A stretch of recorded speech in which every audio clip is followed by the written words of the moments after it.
Weilà raga. What's up guys? How you all doing today?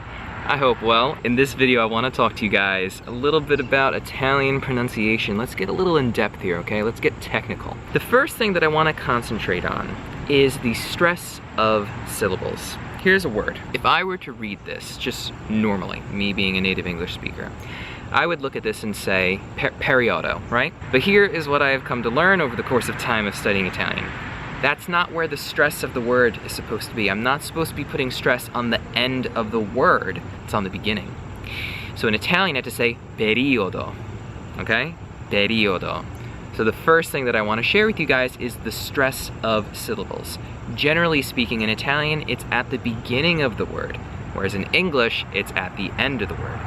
Here's another word that I used to mess up all the time. It means stereotype, or stereotypes if I use the plural form of the word. It is stereotipo. Stereotipo, or I sometimes say stereotipi. Stereotipi. You know, in a way, it kind of sounds Greek to me, stereotipi. So always remember that when speaking Italian. So when in doubt, you see a word for the first time, you're not quite sure how to pronounce it, put the stress on the beginning. Don't use your English-speaking mind if you're someone like me who's a native English speaker or whatever other language that you speak. The next thing that I want to get into is the pronunciation of the vowels. So this is a real key thing, especially seeing as Italian has tons of vowels everywhere. I want to give you guys a very simple word that we are all familiar with. Everyone is most likely familiar with this word. Pizza, right? Pizza. Whenever you think of Italian food, one of the first things that you think about is pizza. Pizza and pasta, right? Now here's the thing, if you noticed. Pizza is pronounced with an E. That sounds like, sorry, that's the name of the letter in Italian. The letter I in Italian is E. That's what I was trying to get at, but I blurted it out too quickly. Sorry, my fault. So anyway, the E in Italian, the letter I in Italian, there we go. The letter I in Italian is pronounced like the letter E in English, okay? So when we see pizza, if we were thinking of this in English, we would write it out if we were to say, how do you pronounce this? P-E-E-E-E-E, like Z-A, right? Pizza. So if I say la lettera I, it means the letter I in Italian. It's pronounced E, like E as in evening, okay? Like E as in evening in English.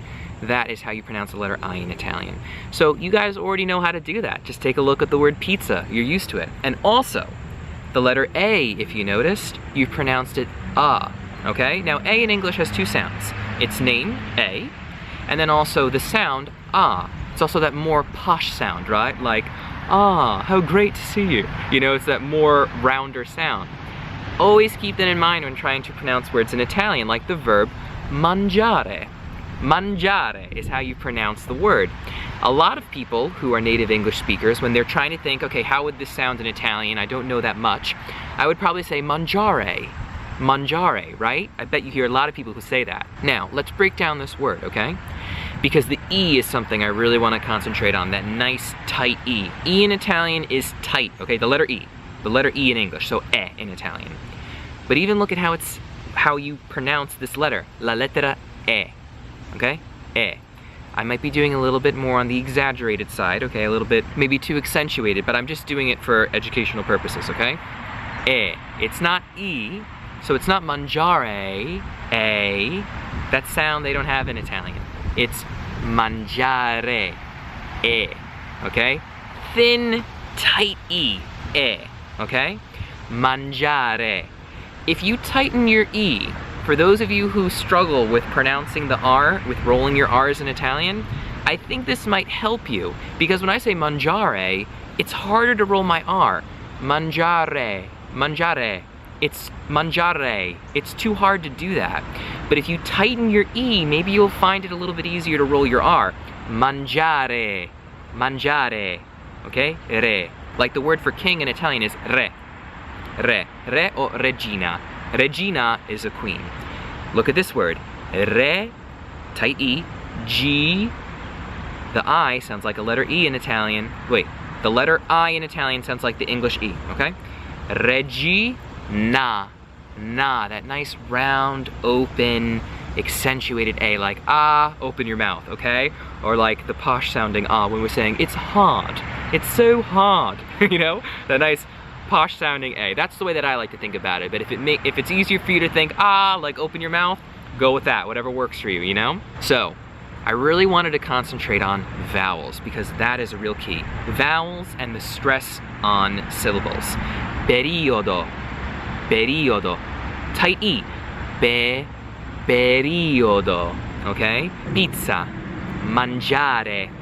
Dormire. The O is very O. Okay? Però. It's a little overly accentuated, but the word però, which means like but, or then the letter U is U, okay? La lettera U, the letter U. So pulire, pulire, okay? Like in that verb. So if you guys are able to take some of these tips, practice, maybe do it in private if you're a bit embarrassed. You don't have to be like me, who goes and puts himself up on the internet for everyone to see, but this is for educational purposes, okay? So, that's all for today's video, guys. I hope I was able to transmit all this information in nice, clear, and coherent ways. If you've got any questions, feel free to reach out to me on any of my social media. All the links for that, as always, are down below in the description. Have a great day, guys. Always remember to spread the love, and I'll catch you all in the next video. Ciao!